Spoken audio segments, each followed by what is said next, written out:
Tonight, on 6 to 10 Minutes, we will go back to a time of drama, murder, and Latin.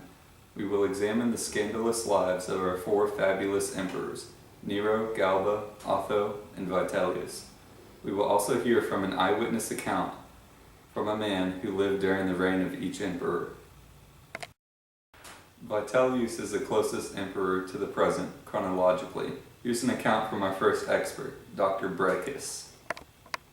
Vitellius served in the time period known as the Year of the Four Emperors. He served as emperor for 8 months. He was in control of the Germania Inferior and used this to come to power after Otho's death. Vitellius ended the practice of centurions selling furloughs and exemptions of duty to their men, a change described as being adopted by good emperors. He also expanded the offices of the imperial administration beyond the imperial pool of freedmen, allowing those of the equities to take up positions in the imperial civil service. He was killed by the Vespian army after he was dragged out of a terrible hiding spot behind an innkeeper's desk, and killed and thrown into the Tiber River. They'll never find me here. We're of the Vespian army. Get 'em! Oh, no! No! Please, no! You're going in the Tiber! Ah!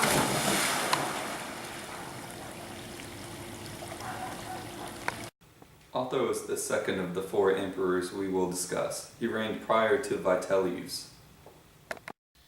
Marcus Salvius Otho was raised in an ancient, distinguished family. Otho insinuated himself into the favor of Emperor Nero with the possibly scandalous nature of their friendship.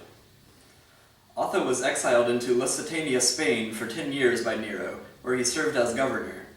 To revenge himself on Nero, Otho joined Galba's rebellion and supported the new regime, but was shocked when Galba later adopted the nobleman Piso as his heir. Believing that his best chance for survival lay in becoming emperor himself, Otho mounted a successful coup against Galba and ascended hastily to the throne. There is little insight into Otho's short reign, focusing instead on his ill-fated attempt to defend his throne and his decision to commit suicide after his forces were defeated in Bedriacum. Galba is the third out of the four emperors we will be discussing today, and reigned as the first of the four emperors of 69.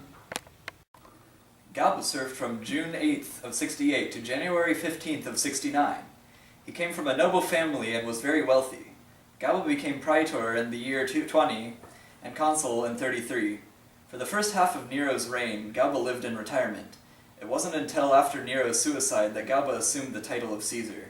He earned reputation in the provinces of Gaul, Germania, Africa, and Hispania for his military capability, strictness, and impartiality. His main goal during his reign was to restore state finances, but Galba was killed by Otho's cavalry near Lacus Curtius. The first and most important of these four emperors is Nero. Now Mr. Joshuus, who was alive in the time of Nero, will give us a first-hand account about his life. Nero was a crazy fool. He became emperor at the age of 17 after Claudius died. He poisoned his stepbrother, killed his mother, and kicked his second wife to death. In fact, he killed a whole lot of people. I heard he had people burned in his garden at night for a source of light. Speaking of burning, Rome was set on fire during his rule, suspiciously burning enough land to make room for his new palace, the Domus Aurea, to be built, which we hardly had the money for anyways. Some said that he sang and played his lyre while Rome burned.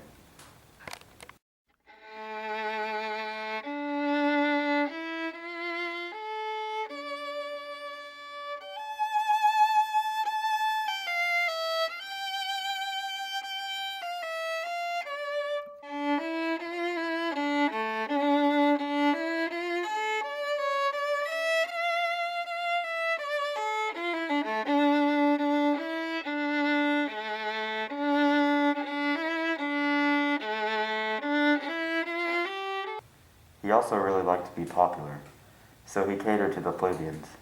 He held huge gladiatorial games and festivals. Sometimes he even sang in public. Once he participated in the Olympic chariot race and fell out of the chariot, but somehow he still won.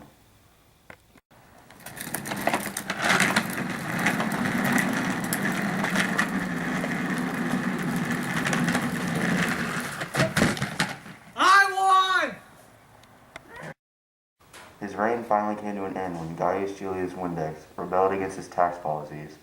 He would have been overthrown, so he committed suicide instead, saying, "What an artist dies in me." The higher classes celebrated his death, but the lower classes were upset.